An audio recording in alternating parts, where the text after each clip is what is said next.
Hello students, today I am going to speak on the evolution of sex from the chapter reproductive behavior. Okay, so before I move into the depths of this chapter, let us see the views put forward by various biologists. Sex is the queen of problems in evolutionary biology. Perhaps no other natural phenomenon has aroused so much interest. Certainly, none has sowed so much confusion. So these were the words of Graham Bell in 1982. Again, another biologist, Stearns, 1987, he said, no area of evolutionary biology offers a fascinating mixture of strange phenomenon than the evolution of sex. By sex in eukaryotes, we understand a more or less regular succession of meiosis and syngamy. A natural consequence of this is the alteration of the haploid and the diploid phases in the life cycle.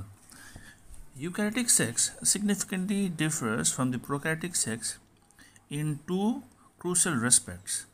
The first, the cellular mechanisms are quite different in eukaryotic and prokaryotic sex.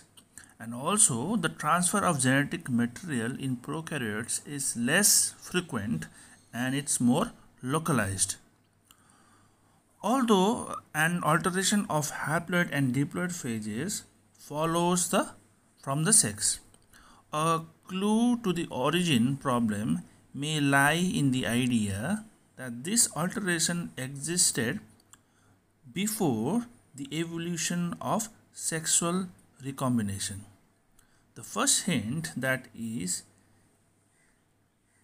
this may have been so comes from the classical paper by Cleveland in 1947, where he proposed that the haploid-diploid cycle may have started with a spontaneous diploidization by endomitosis, that is, without syngamy. The replication of what endomitosis is, the replication of chromosomes in the absence of cell or nuclear division, resulting in numerous copies within each cell, which occurs in the salivary glands of Drosophila and other flies. Biologists define maleness and femaleness by the relative size of the gametes the individuals produce. Species in which all gametes are the same size are called isogamous and lack identifiable males and females. Isogamy is common in algae and protists, but virtually all animal species are anisogamous, which means producing small motile gametes or sperms and also large gametes or eggs. By convention, organisms that produce large nutrient-rich gametes are termed female, and the organisms producing small motile gametes are termed male. The isogamous nature of many unicellular organisms leads to the inference that isogamy may be the ancestral state for gametes. Now the question may arise, what caused the evolution of sex? What caused the change? There also may be a question, what caused the evolution of male and female? As in the case of all evolution, variation played an important role in the evolution of gametes. Gametes that were slightly smaller than average were more nimble and faster than other gametes. They could quickly travel to other gametes and fuse to form diploid zygotes. In the world of motile gametes, if everything else was equal, small would often win the race to fertilization. Of course, it is true, the small gametes have reduced nutrient content for the zygote, but that could be counterbalanced by fertilizing larger nutrient-rich gametes. Meanwhile, large nutrient-rich gametes also could influence the development of zygote and could exert control over the fate of the offspring. The intermediate sized gametes were neither nutrient rich nor they were nimble and speedy. Thus, natural selection on gametes favored the extremes, which were small and large gametes. This sort of selection is often called the disruptive selection and is thought to be the selective force that resulted in the formation of sexes. Again, we have some animals that are capable of producing both eggs and sperm together, which are also known as hermaphrodites. Hermaphroditism can be further subdivided into animals such as some sea slugs that are simultaneously male and female, also known as simultaneous hermaphrodites, and others that are first one sex then the other, which is also known as the sequential hermaphrodites. For example, clownfish are males early in the adult development and become females as they grow larger. This is called protandrous or male first hermaphroditism. In contrast, wrasses, which are also small fishes, are females when smaller and become male as they grow larger. This is called protogynous or female first hermaphroditism. We come to again another pertinent question, that is, why does sex exist? Superficially, it may seem obvious that organisms should reproduce sexually, but sex carries a high evolutionary cost. If you recall biology lessons about diploid reproductive cells becoming haploid through a special cell division process called meiosis. In other words, each time meiosis occurs, half of the genome is lost. This is often called as the cost of meiosis. As a result, an asexually reproducing animal is able to pass along all its genes to each of its offsprings. But animals participating in sexual reproduction pass only half of the genes to each offspring. In addition, there is a cost associated with producing male and female offspring. Both are necessary in sexually reproducing species. Instead of putting all reproductive effort into a sexual reproducing female offspring. Given this reasoning, why does evolution so often fail to favor organisms that transmit 100% of the genes to each offspring? That is, organisms that asexually reproduce. What forms a counterbalancing selection that could favor sexual reproduction? In other words, why bisexual?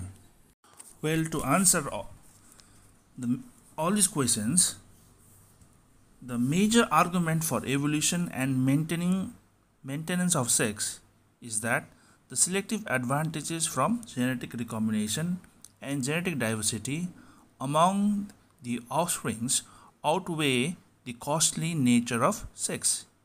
In addition, deleterious genes do not accumulate in a sexual lineage.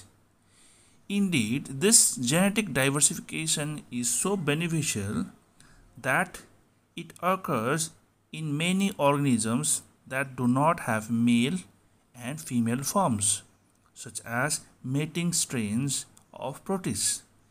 In a sense, then, sex refers to mixing of genetic material. either within an organism, that is recombination, or between the organisms. It is this mixing that proves to be highly advantageous.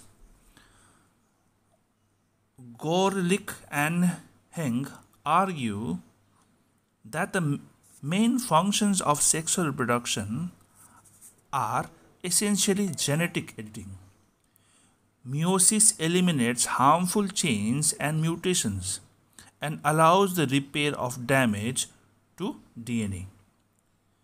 In their analysis, sexual reproduction through meiosis may actually reduce genetic variation by eliminating major chromosomal changes while maintaining small mutations. In either case, the recombinational phase of meiosis reshuffles the genetic combinations with the potential of producing offsprings that are either more poorly or better suited for the environment. Sexual reproduction is a fact of life for birds and mammals, which, with one or two rare exceptions, reproduce asexually. Hypothetically, sexual reproduction is the ancestral state in vertebrates. There are nonetheless numerous examples of asexual reproduction in fish and a few examples in amphibia and reptiles. Asexual reproduction is likely to evolve in environments that change little from generation to generation, because genetic recombination is not an advantage in predictable constant environments. It is possible that due to physiological and or neurobiological constraints that tightly link reproductive physiology to survival, birds and mammals may have lost the ability to evolve to asexual reproduction. Among invertebrates, asexual reproduction is more common. In some invertebrate taxa, there appears to be considerable more flexibility in terms of evolutionary switching between sexual and asexual patterns of reproduction. Given this ubiquity of sexual reproduction in animals and the fact that the more basal animal taxa reproduce sexually, the hypothesis that sexual reproduction is basal for animals as a whole is more reasonable. Sea anemones produce dispersing offsprings sexually, but when one of these offsprings arrives on a rocky shore and develops into an anemone, it can also reproduce by budding, producing clones of itself. This alteration of sexual and asexual reproduction allows a species to take advantage of maintaining genetic recombination in stable environments through asexual reproduction, while using sexual reproduction for recombination and offspring diversity when colonizing new habitats. Having established that the sexual reproduction is common and probably basal in animals, it should be clear that the evolution of mating systems probably began before the evolutionary origin of animals among their protestant predecessors, in which protosperm swam in the ocean searching for proto-eggs to fertilize. This means that the use of chemical cues to find mates and competition among sperm are ancient behavioral features. Much of the theory that underlies the understanding of mating system derives from the fact that an egg is more costly to produce than a sperm. This means that females produce a few individually expensive gametes while males can produce a huge number of relatively cheap gametes. Theoretically, the eggs are valuable and worth protecting, while sperm are much less valuable. Another way of looking at this is to contemplate the numerical disparity between eggs and sperm. Because fewer eggs are made than the sperms, many, perhaps most, eggs should be fertilized, while many sperm will never fertilize an egg. The result of this observation is that the evolutionary argument, which in general females should protect their investment in eggs by caring for them, while males should be less likely to care for either their sperm or for their offspring. This is the evolutionary argument for the root of differences between sexes. Coming to the last point, then, on how can sex as a reproductive mechanism be explained in the face of the cost of meiosis. The key may lie in the evolutionary arms race between the species and their diseases and parasites. Sex provides new genetic combinations to fight diseases. But does a species ever truly get ahead of its disease and parasites? To this answer, Lee Valent introduced the Red Queen to evolutionary biology, pointing out that the race becomes faster and faster without a sign of a winner is a perfect analogy for coevolutionary arms race. In such coevolutionary races, for example, a prey species evolves defense. The predator evolves to defeat the defenses.